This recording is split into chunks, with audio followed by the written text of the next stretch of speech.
भारत में अब तक का सबसे बड़ा राइट्स इशू खुल चुका है और साथ ही भारत में राइट्स एंटाइटलमेंट की ट्रेडिंग भी पहली बार हो रही है। रिलायंस इंडस्ट्रीज के इस 53,000 करोड़ रुपीस से ज्यादा के राइट्स इशू को लेकर हम तक आपके कई सवाल पहुंचे हैं, जैसे कि राइट्स इशू के लिए कब और कितनी पेमेंट देनी होगी, राइट्स एंटाइटलमेंट का ट्रेड कैसे हो रहा है, डिलीवरी लेनी होगी या नहीं, या फिर ऐसे ढेरों सवाल हैं जो जिनके जवाब एक आप लोग चाहते हैं वन पॉइंट डेस्टिनेशन के तौर पे नजर आए। तो आपकी हर उलझन आसान करने के लिए आज हम चर्चा करेंगे RIL राइट्स इशू के फ्रीक्वेंटली आस्क्ड क्वेश्चंस की।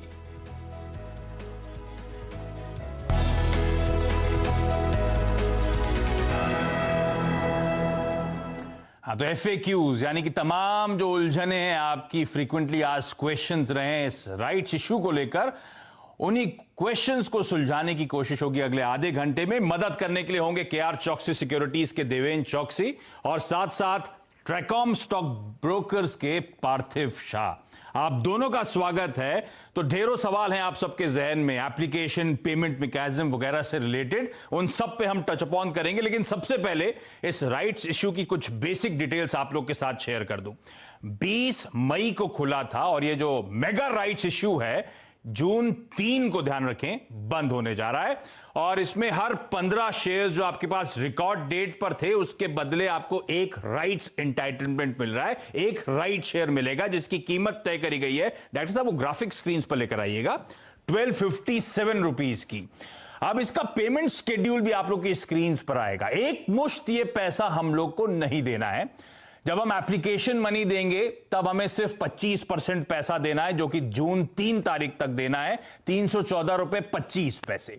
उसके बाद पहला ट्रांच जो है दरअसल 1 साल बाद ऑलमोस्ट मई 2021 में आएगा और तब 25% के ऊपर दूसरा 25% अमाउंट देना होगा और बचा हुआ जो बैलेंस 50% है वो हम लोग को नवंबर 2021 में उसका भुगतान करना है। और वैसे इस राइट्स को लेकर कोई भी दिक्कत हो, कोई भी कंफ्यूजन हो, तो ये FAQs के जरिए तो हम लोग उन उलझनों को सुलझा ही रहे हैं। और वेबसाइट का एक डिटेल भी आएगी, rights.kfintech.com। यहां पे जाइएगा, सब कुछ आसान शब्दों में, सब कुछ इजीली एक्सेसिबल आपको मिल जाएगा इस पूरे इशू के बारे में। अच्छा, इस राइट्स को लेकर तो सवाल होंगे ही होंगे, लेकिन इस मेगा राइट्स इशू के साथ एक और हम लोग के लिए नई चीज आ गई है, राइट्स एंटाइटलमेंट, जो पिछले कुछ दिनों से आप देख रहे हैं ट्रेड होते हुए। अब इसको लेकर भी कुछ कंफ्यूजन है। अब 20 से लेकर 29 मई तक ये राइट्स एंटाइटलमेंट वाले शेयर ट्रेड हो रहे हैं और पहली बार राइट्स एंटाइटलमेंट शेयर्स की ट्रेडिंग हो रही है। तो मैं आज ज्यादा फोकस, क्योंकि सबसे ज्यादा क्वेरीज मैं और शैल सर जब बातचीत कर रहे थे, इट्स राइट्स एंटाइटलमेंट को लेकर आ रही हैं। तो देवेंद्र सर, शुरुआत इसी के साथ करना चाहूंगा। पहले तो हम सबको ये समझाइए, राइट्स एंटाइटलमेंट वाले शेयर ट्रेड हो रहे हैं, ये है क्या आसान शब्दों में? सो आशीष, एक सिंपलेस्ट पॉइंट ऑफ व्यू से कहें तो एक सेपरेट सिक्योरिटी है, इसका एक सेपरेट ISIN नंबर है जो इसको हम पार्टली पेड अप रिलायंस के शेयर्स बोल सकते हैं। उसके अंदर ये राइट्स के शेयर्स आपको ट्रेड करने की एक सुविधा मिली हुई है। फर्स्ट टाइम इंडिया के अंदर रेगुलेटर ने एक्सचेंज प्लेटफॉर्म के ऊपर राइट के शेयर्स को, हम लोग जो पहले रिनाउंसिएशन बोलते थे फिजिकल फॉर्म के अंदर, वो राइट के शेयर्स को रिनाउंसिएशन करने की एक रेगुलेटर ने एक यहाँ पे सुविधा दी है। तो एक अच्छी सुविधा दी है। It is basically saving the grey market activity in the right shares. At the same time आपको जो इन्वेस्टर की तरफ से आपको जो नए शेयर्स बाय करने हैं राइट्स के, तो आप एक्सचेंज प्लेटफॉर्म के ऊपर ले सकते हैं। Since it is separate ISIN, separate security, तो आपके रिलायंस के एग्जिस्टिंग शेयर्स है उसको एक अलग तरीके से अलग अकाउंट में रखे हैं, ये आपके अलग ISIN नंबर के अंदर रखे हैं। तो इतनी क्लैरिटी मेरे ख्याल से सबसे पहले मैं रखना चाहूँगा। आप डेफिनेटली जिसको राइट एंटाइटलमेंट आया है शेयर्स का, वो अपने राइट एंटाइटलमेंट्स मार्केट के अंदर दूसरे कोई शेयर होल्डर को खरीदना है तो उसको बेच सकते हैं। तो ये एक अच्छी सुविधा ये इश्यू के अंदर की गई है। For the first time in India this is happening. तो पार्थिव, इसका मतलब कई लोगों ने पूछा था कि साहब हमारे पास तो राइट्स का शेयर अकाउंट में ऑलरेडी रिफ्लेक्ट कर रहा है, जिनके पास 15 शेयर थे रिकॉर्ड डेट में, उनके पास एक शेयर रिफ्लेक्ट कर रहा था। वो दरअसल राइट्स का शेयर नहीं है आपके अकाउंट में, वो राइट्स एंटाइटलमेंट जो है आपके पास वो शेयर रिफ्लेक्ट कर रहा है, जिसे आप चाहें तो ट्रेड कर सकते हैं, है ना? एब्सोल्युटली, जैसे देवेंद्र जी ने बहुत राइटली समझाया कि ये जो अलग से शेयर, राइट, एंटाइटलमेंट का शेयर, जो काफी रिलायंस के शेयर होल्डर जिनके पास रिकॉर्ड डेट तक के शेयर थे जो था 14 मई, तो उनको एडवांस में, बिफोर ये शेयर लिस्ट हुआ, एडवांस में उनके डीमैट में क्रेडिट हो गया। और अच्छी सुविधा ये भी थी कि सबको उसका ऑलमोस्ट एसएमएस आया जिनका मोबाइल नंबर डीमैट में रजिस्टर्ड था। तो काफी लोगों को इसका पता भी चला कि इतने शेयर्स मेरे लिए एंटाइटल्ड है। उस हिसाब से उन्होंने जब ये लिस्टिंग किया तो ये जो एंटाइटलमेंट वाले शेयर्स है उसको ट्रेड टू ट्रेड में रखा है। उसका कहने का मतलब ये है कि इस शेयर्स के अंदर अंटिल 29 कोई इंट्राडे ट्रेडिंग नहीं कर सकता। ओनली ऐसे जेन्युइन इन्वेस्टर जिनको ये एंटाइटलमेंट मार्केट में प्रीमियम देके खरीदने हैं, या तो अगर उनके पास ये क्रेडिट पड़े हैं डीमैट में और उनको ये रिनाउंस करने और बेचने हैं, तो वो मार्केट में एक फेयर मैकेनिज्म के बतौर बेच सकते हैं। तो बहुत ही फैंटास्टिक मैकेनिज्म है। पास्ट में मेरे को याद है कि पहले लेटर्स आते थे घर पे कि अगर आपके पास राइट्स के एंटाइटलमेंट है तो हम खरीदना चाहते हैं, आप मेरे को ऑफ मार्केट कीजिए, मैं इतना पैसा दूंगा। यहाँ पे जो प्राइस डिस्कवरी मैकेनिज्म है बहुत ही क्लीन तरीके से हो रही है ऑन द एक्सचेंज प्लेटफॉर्म। जी नमस्कार देवेंद्र भाई, पार्थिव जी, आपका भी स्वागत है मार्केट्स टुडे में। मैं शैल बोल रहा हूँ न्यू दिल्ली स्टूडियोज से। एक इंटरेस्टिंग बात मैं आपको ये बताना चाह रहा था कि बहुत लोग ये समझ रहे हैं कि उनको राइट्स ऑलरेडी मिल चुका है। ऐसा नहीं है, आपको अभी भी पेमेंट करना है, जो कि शेड्यूल आपको थोड़ी देर पहले आशीष जी ने बताया, और उसके बाद ही ये राइट्स एक्चुअली आपको क्रेडिट होंगे आपके अकाउंट में। फिलहाल ये आपका एंटाइटलमेंट है, ये आपका हक है जो आपको मिला है as a matter of right. और इसके बाद आप ये समझिए कि जो 2-3 दिन से इसमें प्राइस डिस्कवरी हो रही है नेशनल स्टॉक एक्सचेंज पर, इससे ये पता चलता है कि राइट्स अभी प्रीमियम पे चल रहा है। क्योंकि अगर आप आज का क्लोजिंग प्राइस 218 रुपये जोड़ें 1257 रुपये में, तो लगभग रिलायंस का जो राइट्स का प्राइस आता है वो है 1475 और क्लोजिंग प्राइस आज का है 1433। तो आप ये मान के चलिए राइट्स अभी प्रीमियम पे चल रहा है। और क्योंकि प्राइस डिस्कवरी अब बिल्कुल अबव बोर्ड है, नेशनल स्टॉक एक्सचेंज पर है, ओपन आउटक्राई में नहीं है या आपको ग्रे मार्केट में कुछ नहीं करना, ये एक बिल्कुल क्लीन फॉर्मेट है जिसमें आप अपना राइट्स इंटाइटलमेंट बेच सकते हैं और उसके एवज में आपको जो भी उस वक्त का मार्केट कोट है वो मिलेगा। वरना बहुत लोग ऐसे ही राइट्स को रिनाउंस कर देते थे, लैप्स हो जाता था और राइट्स इशू सक्सेसफुल नहीं होते थे। अगर आपको रिलायंस का शेयर नहीं चाहिए तो आप अपना एंटाइटलमेंट आज का क्लोजिंग प्राइस जो है 218 रुपए के आसपास बेच सकते हैं। देवन भाई, क्या ये मेरी अंडरस्टैंडिंग ठीक है? यस शैल, आई थिंक बिल्कुल ठीक है अंडरस्टैंडिंग आपकी। एंटाइटलमेंट के जो शेयर्स है वो आप मार्केट के अंदर प्रीमियम में बेच सकते हैं। 218 का प्रीमियम जो आपने बताया वो सही प्रीमियम है, वो मार्केट के अंदर ट्रेडिंग उसका हो रहा है। और आज सुबह हमने जैसे एक न्यूज़ भी कैप्चर किया कि one of the marquee investor has actually I think bought the shares of Reliance right from the market. तो ये ट्रेडिंग अच्छी तरह से चालू होनी शुरू हो गई है। एक एडवांटेज इसके अंदर इन्वेस्टर को ये मिलता है कि जो इन्वेस्टर अभी तक रिलायंस के अंदर इन्वेस्टमेंट नहीं किया है उसको आज की तारीख के अंदर करीबन 500 रुपये के आसपास, 500, 510, 20 रुपये के आसपास आपको एक इन्वेस्टमेंट करने की एक तक मिल रही है। क्योंकि आपको 314 रुपया फर्स्ट इंस्टॉलमेंट में बना है 25% के हिसाब से, और उसके ऊपर आप 218-20 का जो भाव गिन लेते हो तो करीबन आपको 500, सवा 500 के बीच के जो एक भाव आता है वो भाव के अंदर आप रिलायंस के इन्वेस्टर बन जाते हो। और वापिस आपको दूसरे 314 रुपये भरने आएंगे अगले मई के अंदर 2021 के अंदर, और बाकी के 628 रुपये जो भरने का आएगा वो नवंबर 2021 में आएगा। So as an investor I think today your investment in Reliance is not going beyond 525 rupees, so which is fundamentally very important. आप स्टैगर्ड पेमेंट कर से आप आराम से रिलायंस के अंदर इन्वेस्टमेंट अगले 1.5 साल के अंदर कंप्लीट कर सकते हो। बिल्कुल। अच्छा देवेन भाई, आपने एक बहुत बढ़िया पॉइंट रेज किया और ये पार्थिव शाह साहब से इसका जवाब लेते हैं। पार्थिव जी, ये बताइए 218 रुपये का आपने राइट्स एंटाइटलमेंट बाजार से खरीदा और 314 रुपये का आपने पहला इंस्टॉलमेंट दिया, कुल मिला के लगभग आप मान के चलिए 525 रुपये, 530 रुपये में आपके पास partly paid up Reliance Industries का स्टॉक आ गया। अब ये ट्रेड कैसे करेगा? क्या इसका अलग ISIN होगा नेशनल स्टॉक एक्सचेंज और BSE पर? किस तरीके से निवेशक इसको ट्रेड कर पाएंगे अगले पेमेंट तक?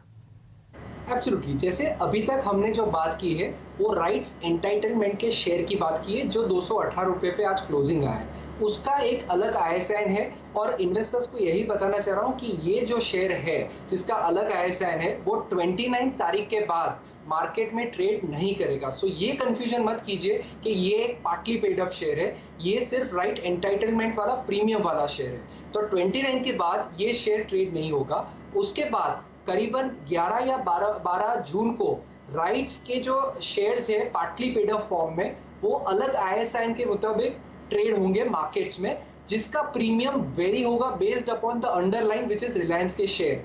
तो उस टाइम पे वो जो पार्टली पेड अप शेयर है उसमें भी इन्वेस्टर्स पार्टिसिपेट कर सकते हैं, लेकिन उसकी भी प्राइस डिस्कवरी होगी अलग से, जो 12 जून के आसपास अलग से लिस्ट होगा। ओके, तो आप कह रहे हो कि अलग से ट्रेड होंगे, अलग से ISIN दिया जाएगा इसका, और वो फिर अंडरलाइंग जिस तरह का मूवमेंट दिखाएगा उस लिहाज से partly paid up shares trade करेंगे। अच्छा, मैं इस पे आऊंगा। एंटाइटलमेंट वाले पे एक और सवाल है। एक तो आपने कहा कि ये ट्रेड टू ट्रेड पे है। आसान शब्दों में, जब राइट ऑफ एंटाइटलमेंट आपके अकाउंट में रिफ्लेक्ट होना शुरू हो जाएगा तब आप उसको ट्रेड कर सकते हैं। तो T+2 सेटलमेंट के बाद वो आपके अकाउंट में आएगा, उसके बाद आप उसकी ट्रेडिंग करेंगे। अब पार्थिव एक बात बताएं, ये 29 मई तक ये एंटाइटलमेंट वाले शेयर्स हैं, इनकी खरीद फरोख्त हो रही है, ट्रेड हो रहा है। 29 मई की क्लोजिंग पे जिन जिन के पास वो एंटाइटलमेंट वाले शेयर्स होंगे वो फिर फाइनली 3 जून के तक अपना एप्लीकेशन मनी डिपॉजिट करेंगे, उनके पास वो हक फाइनली जाएगा, है ना? सही बात है। मैं एक सिंपल एग्जांपल देता हूं। अगर किसी के पास रिलायंस के कोई भी शेयर नहीं है, राइट्स भी नहीं है, लेकिन 29 मई को ही कोई राइट्स के जो एंटाइटलमेंट वाले शेयर है वो मार्केट से अज्यूम कीजिए 200 के प्रीमियम में खरीदते हैं, तो होगा क्या कि T+2 सेटलमेंट साइकिल के मुताबिक 2 जून को वो शेयर्स उनके डीमैट में क्रेडिट हो जाएंगे, और 3 जून हम जानते हैं कि लास्ट डेट है राइट्स में एप्लीकेशन करने के लिए। वेदर हम आसबा से अप्लाई करें, RWAP से करें, वो अलग बात है। तो होगा क्या कि ये जो एंटाइटलमेंट के शेयर, अगर किसी ने 100 शेयर लिए मार्केट से 200 रुपए के भाव पे इवन ऑन 29, तो वो 100 शेयर्स का प्रीमियम जो है 314 रुपए 25 पैसा वो उनको 3 जून के पहले भरना होगा। तो इस तरह से भी रिलायंस में पार्टिसिपेट कर सकते हैं, जिस तरह से देवेन जी ने समझाया कि पूरा पैसा देने की जरूरत नहीं है, पार्टली पेड अप के फॉर्म में ये इन्वेस्टमेंट हो सकता है। तो आसान शब्दों में, ये जो आपने खरीद फरोख्त के बाद राइट्स एंटाइटलमेंट के शेयर लिए, जिस भाव पे भी लिए, वो आपको एक राइट्स दे रहे हैं राइट्स इशू में सब्सक्राइब करने के लिए, और राइट्स इशू में फिर पूरा वो जो 1257 रुपए आपको भुगतान करना है वो जस का तस रहेगा। ये सिर्फ एंटाइटलमेंट आपने खरीदा है, वो राइट्स का एंटाइटलमेंट आपने खरीदा है। उसके बाद आपको जो पहला 25% का ट्रांच है वो 3 जून तक आपको भुगतान करना होगा। पर देवेन भाई, ये जो बाजार में ये एंटाइटलमेंट वाले शेयर ट्रेड हो रहे हैं और इनमें बड़ा तगड़ा उछाल देखने को मिल रहा है, प्रीमियम बढ़ता चले जा रहा है, ये क्या रिफ्लेक्ट करता है? क्या बाजार के दिग्गज प्लेयर्स, बाजार के प्लेयर्स इस बात पे बेट कर रहे हैं कि आपको रिलायंस का शेयर पे अगले 1-1.5 साल का बेट मिल रहा है, उसके आउटलुक का बेट मिल रहा है सिर्फ 25% रकम देकर, और स्ट्रीट उसको लेकर उत्साहित है? सर, जो फाइनेंशियल इन्वेस्टर रहता है वो हमेशा अपना फाइनेंशियल मुनाफा कैसे आता है वो गिनना शुरू कर देता है। हाँ। आपको आज की तारीख में 525-530 रुपए के अंदर आपको इन्वेस्टमेंट करने को मिलता है रिलायंस के अंदर, और बाकी के जो फंड्स है वो आपको देने पड़ेंगे अगले 12 महीने के अंदर, और बाद 50% पैसा 18 महीने के अंदर देना पड़ेगा। तो दैट मीन्स कि मैं ब्याज का ही कैलकुलेशन करता हूँ। Suppose if I take for a calculation से 10% रेट फैक्टर इंटरेस्ट का लेके चलता हूँ, तो करीबन मेरे को 100 रुपये का फायदा आज की तारीख में बाजार भाव से मिल रहा है। So what I will do is basically instead of buying eight 1435 in the market, I am buying eight 1335 in the right. That is how I am calculating currently. तो और मेरे को पैसा भी आपको देना है 12 महीने और 18 महीने के अंदर, तो दैट मीन्स कि I can do the staggered buying. So मेरे पास आज की तारीख में लिक्विडिटी शायद कम है, तो मेरे को एक अपॉर्चुनिटी मिल जाती है कि मैं 18 महीने तक ये पैसा आराम से भर सकता हूँ और ये कंपनी के अंदर आई थिंक इन्वेस्टमेंट कर सकता हूँ। तो जो नए इन्वेस्टर कंपनी के अंदर आते हैं उनके लिए एक सुविधा हो जाती है, क्योंकि उनको आज की तारीख में 1435 में शेयर नहीं खरीदना पड़ता है। उनको करीबन 525-530 पे शेयर खरीद के अपना इन्वेस्टमेंट वो बना सकते हैं अगले 12 महीने 18 महीने के अंदर। तो ये सबसे बड़ा एडवांटेज है। That is why it is basically giving an excitement to the financial investor. आज मैं एक सिंपल कैलकुलेशन के हिसाब से करूँ तो लगभग 525 के आसपास मैं बाई करता हूँ, so I can buy almost 3 shares of Reliance as against I think buying 1 share. So that is the advantage that I am getting currently to become the shareholder by becoming a shareholder in Reliance. जी देवेन भाई, आपने बहुत अच्छी तरीके से समझाया कि कम rate में आप बिल्कुल वही ग्रेवी ट्रेन राइड कर सकते हैं जो रिलायंस का मेन स्टॉक चढ़ेगा या बढ़ेगा थोड़े समय बाद। पार्थिव जी, एक प्रश्न का और जवाब दीजिए। अब मान लीजिए सेकंड कॉल आपको आती हुई दिख रही है मई 2021 में, जब आपको 314 रुपए 25 पैसे और जमा करने हैं, तो ये जो second partly listed stock price होगा, पहला वाला एक्सटिंग्विश हो जाएगा और उसकी जगह अब आप उसमें 314 रुपए और जोड़ देंगे।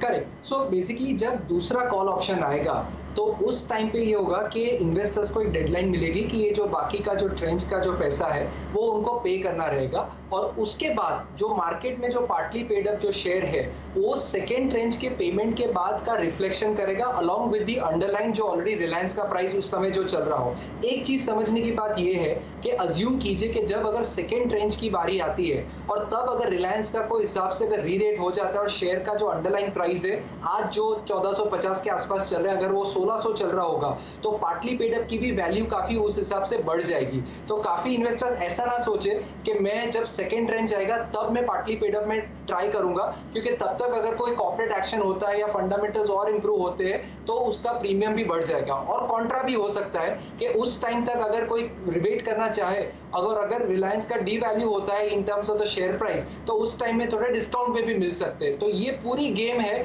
डिपेंडिंग ऑन द फैक्ट कि इन्वेस्टर्स को रिलायंस का शेयर कौन से लेवल पे अट्रैक्टिव लगता है फॉर लॉन्ग टर्म इन्वेस्टमेंट। अच्छा, क्योंकि हमने बात करी ये जो पहले एप्लीकेशन मनी देकर शेयर ट्रेड होना शुरू हो जाएंगे एक सेपरेट ISIN के अंतर्गत, अब क्योंकि 25% का हम भुगतान करने वाले हैं कुल राइट इशू का, और आपने पार्थिव का अंडरलाइन के हिसाब से ट्रेड करेगा, तो मोटा मोटी एज अ शेयर होल्डर मैं समझूं कि 1/4 के वैल्यू के आसपास अंडरलाइन के ये ट्रेड होता हुआ नजर आएगा, ऐसा मान के चलूं। और दूसरा, ये ट्रेडिंग जब तक होती रहेगी जब तक मई 2021 की रिकॉर्ड डेट नहीं आती है ना, ये खरीद फरोख्त तब तक चलती रहेगी। फिर रिकॉर्ड डेट के पास जिसके पास वो शेयर होगा उस दिन पे वो अगली ट्रांच का भुगतान करेगा, है ना? ये आसान शब्दों में सही समझा मैं? बराबर है, लेकिन दो और ट्रेंच होंगे जब तक लास्ट ट्रेंच खत्म नहीं होता और जो पार्टली पेड अप है वो फुल्ली पेड अप नहीं होता, तब तक ये particular partly paid up share का मार्केट में ट्रेडिंग रहेगा। और जब फुल पेमेंट हो जाता है, वो फुल पेमेंट होने के बाद वो particular partly paid up fully paid up होके जो एग्जिस्टिंग रिलायंस है उसके ISIN के अंदर वो मर्ज हो जाएगा।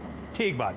तो अब नवंबर 2021 का जब फाइनल पेमेंट हो जाएगा 50% शेष राशि का, उसके बाद ये पार्टली पेड अप जो शेयर्स हैं ये फुल्ली पेड अप हो जाएंगे, और जब फुल्ली पेड अप हो जाएंगे तो रिलायंस के जो मौजूदा शेयर ट्रेड हो रहे हैं उनके साथ इनका ए शेयर्स भी वहां पे मर्ज होते हुए नजर आएंगे, और फिर सारे शेयर्स एक ही ISIN के अंदर ट्रेड होंगे। उम्मीद करता हूं अब तक जो डिस्कशन हुआ है आसान शब्दों में आप सबको समझ में आया होगा, क्योंकि बहुत सारे सवाल थे और हमने सोचा था डिटेल में आज ये समझा जाए कि एंटाइटलमेंट दरअसल है क्या। अभी भी कुछ सवाल हम सबके जहन में जो आप लोग ने हमें भेजे भी थे, पार्थिव से और देवेंद्र सर से ब्रेक के उस पार भी इस बातचीत को हम लोग कंटिन्यू करेंगे।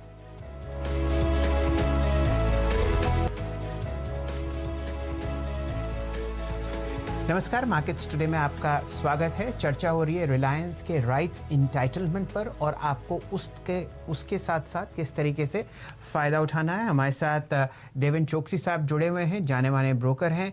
बहुत शानदार एनालिस्ट श्री पार्थिव शाह साहब जुड़े हुए हैं, बहुत अरसे से वो राइट्स इशू को ट्रैक कर रहे हैं। और साथ ही साथ आशीष जी हैं जो मुंबई स्टूडियो से आज मार्केट्स टुडे में हमारे साथ हैं। पार्थिव जी, ज़रा चर्चा करते हैं रिलायंस के राइट्स इंटाइटलमेंट की। मुझे एक बात आपसे समझनी थी, क्योंकि रिलायंस का राइट्स का इंटाइटलमेंट है ट्रेड टू ट्रेड के सेटलमेंट में, इसको क्या आप इंट्राडे ट्रेडिंग कर सकते हैं या फिर हर ट्रेड डिलीवरी में तब्दील होगा और हर परचेज की डिलीवरी आपको या तो देनी पड़ेगी या लेनी पड़ेगी? ट्रेड टू ट्रेड के अंदर कोई भी जब सिक्योरिटी ट्रेड करती है तो उसमें डेफिनेटली कंपलसरी डिलीवरी लेनी पड़ती है और डिलीवरी देनी पड़ती है। मतलब काफ़ी हमारे क्लाइंट से वो पूछ रहे थे कि ये शेयर का लिस्टिंग हुआ से 200 रुपये पे और अभी 215 हो गया इंट्राडे बेसिस पे, मेरे डीमैट में उतने शेयर नहीं है, क्या मैंने जो सुबह 200 रुपये में लिए थे दोपहर को 215 में बेच दूँ तो चलेगा? आंसर इज नो, नहीं चलेगा। क्योंकि होगा क्या, कंपलसरी डिलीवरी है।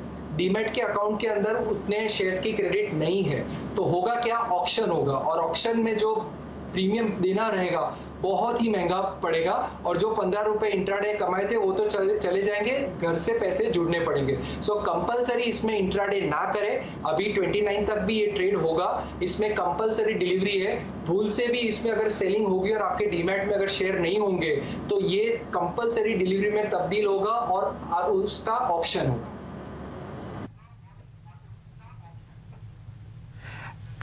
जी पार्थिव जी, एक बात और क्लैरिफाई करिए। मान लीजिए किसी निवेशक के पास राइट एंटाइटलमेंट उनके डीमैट में है, उन्होंने ये सोचा कि रेट बढ़ रहा है, मैं इसका फ़ायदा उठा लूं और इसको मैं बेच देता हूं। आज के दिन मान लीजिए ट्यूसडे को उन्होंने ये किया, सुबह प्राइस बढ़ता हुआ दिखा और उन्होंने बेच दिया।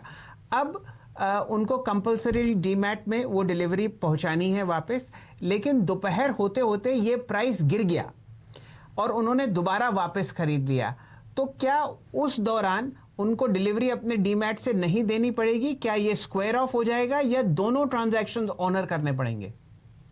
नहीं, इसमें दिक्कत नहीं है। एक एग्जांपल देता हूं कि अगर मेरे पास 100 राइट एंटाइटलमेंट के शेयर मेरे डीमैट में है, मैंने सुबह में मार्केट में 215 के आसपास उसको बेच दिए, ये कंपलसरी डिलीवरी में कन्वर्ट होंगे और मेरे पास डिलीवरी भी है। दोपहर को आते आते अगर ये प्राइस 200 हो गया और I am tempted to buy it back, तो मैं सिर्फ 100 शेयर वापस बाय कर सकता हूँ। होगा क्या कि वो 100 शेयर अगर मैं बाय करता हूं तो वो उसका जो T+2 सेटलमेंट होगा, और तब तक जो मेरे को डिलीवरी देने 100 शेयर के उसका भी T+2 में सेटलमेंट होगा। तो बेचने के टाइम पे यही ध्यान रखना है कि अगर मेरे पास 100 शेयर मेरे डीमैट में पड़े हैं तो उससे ज्यादा मैं ना बेचूं, और खरीदने के टाइम पे कोई इश्यू नहीं है, मैं ज्यादा भी खरीद सकता हूं। ओके, अच्छा एक सवाल और देवेंद्र सर, आखिरी सवाल जो मेरे जहन में बार बार घूम रहा है। अब ये रिलायंस के राइट्स इशू में मैंने सब्सक्राइब करा, एप्लीकेशन मनी दिया, उस बीच अगर मान लीजिए रिलायंस इंडस्ट्रीज ने डिविडेंड डोल आउट करा, तो क्या अगर 1/4 पैसा मैंने रिलायंस के राइट्स इशू का शेयर का एप्लीकेशन मनी दे रखा है, तो क्या 1/4 जो डिविडेंड डोल आउट हुआ था उसका मुझे मिलेगा इस दौरान क्या? एब्सोल्युटली 6 रुपया ब्याज डिक्लेयर किया है। हाँ। आपको 1.5 रुपया ब्याज राइट के ऊपर मिलेगा, क्योंकि आपका 25% पेड अप है right. So I think 1/4 you will get the dividend on the right shares. Okay, तो अब फर्स्ट ट्रांच जब एप्लीकेशन मनी दिया 1/4 पैसा दिया था, तो अगर डिविडेंड डोल आउट होता है इस बीच में तो उतना मिलेगा। मई 2021 के बाद आधा पैसा दे चुके होंगे हम लोग, तो जो भी डिविडेंड रिलायंस के शेयर का आ रहा होगा उसका आधा पैसा फिर हमें प्रोपोर्शनेटली जिस स्टेज पे खड़े होंगे उतना पैसा हमारे पास वो डिविडेंड का आएगा। तो उम्मीद करता हूं इस खास पेशकश के दौरान आपकी जितनी क्वेरीज होंगी, खास तौर पे सबसे इंपॉर्टेंट ये एंटाइटलमेंट शेयर्स को लेकर और ये पार्टली पेड अप शेयर्स की ट्रेडिंग को लेकर, मेरे ख्याल से सारे क्वेश्चंस हमने कोशिश करी है आसान शब्दों में सॉल्व करने की। देवेंद्र सर, पार्थिव जी, मजा आया आप लोगों से बातचीत करके, दिमाग के चाक्षु खुल गए। थैंक यू सो मच इस सब्जेक्ट में, इस डिटेल में हमसे बातचीत करने के लिए, और शैल सर ये बढ़िया सवाल पूछने के लिए थैंक यू सो मच। इस नोट पर आज की इस खास पेशकश में इतना ही, और आप लोग लेकिन बने रहिए CNBC आवाज के साथ। न्यूज फ्लो यहां पे कंटिन्यू करेगा। नमस्कार।